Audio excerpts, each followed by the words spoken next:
Hi welcome to our channel Moni cute talks and vlogs. ఈరోజు recipe వచ్చేసి cake recipe. చాలా ఈజీగా కేక్ ఎలా చేసుకోవాలో చూపిస్తాను. సింపుల్గా క్విక్గా అయిపోయే కేక్ అనమాట. వీటికి కావాల్సిన ఇంగ్రీడియంట్స్ ఓన్లీ 5 ఇంగ్రీడియంట్స్ అంతేనండి. చాలు, ఓన్లీ 5 ఇంగ్రీడియంట్స్ అంతే. ఒక మిక్సీ జార్ తీసుకోండి, అందులో 1 కప్ పంచదార వేసుకొని మెత్తగా ఇలా చేసుకోండి పౌడర్ లాగా. నెక్స్ట్ అందులో 1 ఫుల్ కప్పు మైదా పిండి, ఫుల్ కప్ తీసుకోండి. తర్వాత అందులోనే 1 కప్పు పాలు వేసుకోండి.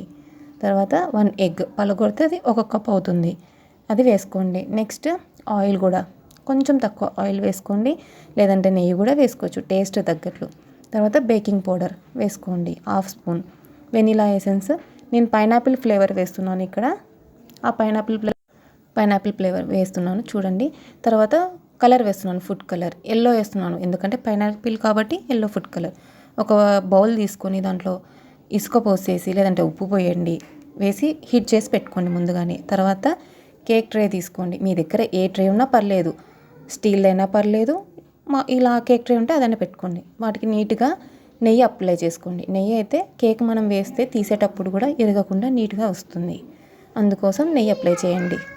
తర్వాత మైదా పిండిని చిలకరించి ఇలా ట్యాప్ చేసుకుంటూ పెట్టుకోండి. ఇలా ట్యాప్ చేస్తే నీట్గా మొత్తం అంతా స్ప్రెడ్ అవుతుంది. చూడండి ఎలా ట్యాప్ చేస్తున్నానో అలా ట్యాప్ చేయండి. ట్యాప్ చేసి మొత్తం అంతా ఈక్వల్గా స్ప్రెడ్ చేయండి, ఎక్కడ గ్యాప్ లేకుండా స్ప్రెడ్ చేసి పెట్టుకోండి. తర్వాత ముందుగా మనం అన్నీ మిక్సీకి వేసి పెట్టాం కదా, అది ఇలా పేస్ట్ తయారవుతుంది. ఈ పేస్ట్ని చూడండి, కన్సిస్టెన్సీ ఇలా ఉండాలి, జారుడుగా ఉండాలి. ఆ కన్సిస్టెన్సీని తీసుకొని కేక్ ట్రేలోకి వేసుకోండి. ఎక్కడ బబుల్స్ అనేటివి, ఈ 5 కప్స్ అనేది ఈజీగా వచ్చేస్తుందండి కేక్. మీకు ఎక్కడ ఎటువంటి తేడా అనేది రాదు కేక్. అలా ట్యాప్ చేస్తే ఎయిర్ బబుల్స్ ఉండవు. నెక్స్ట్ ఇందాక ముందుగా పెట్టుకున్న గిన్నెలోకే ఈ కేక్ ట్రేని పెట్టేసేయండి. తర్వాత ఒక 15 మినిట్స్ టు 20 మినిట్స్ సిమ్లోనే బేక్ చేయండి. తర్వాత కేక్ చూడండి ఎలా పొంగిందో. నెక్స్ట్ డెకరేషన్ కోసం జామ్ తీసుకుంటున్నాను. ఇంట్లో ఈజీగా అందరికీ దొరుకుతుంది కదా జామ్, దాన్నే అంతా స్ప్రెడ్ చేసే బదులు ఇలా డిజైన్గా ట్రై చేద్దామని చుట్టల పావులో తీసుకొని సన్నగా పడేటట్లు ట్రై చేశాను అనమాట. ఈజీగానే వచ్చేసింది, బాగుంది. డెకరేషన్ కూడా పిల్లలకి అట్రాక్టివ్గా ఉంటుంది. అదో సింపుల్ డెకరేషన్.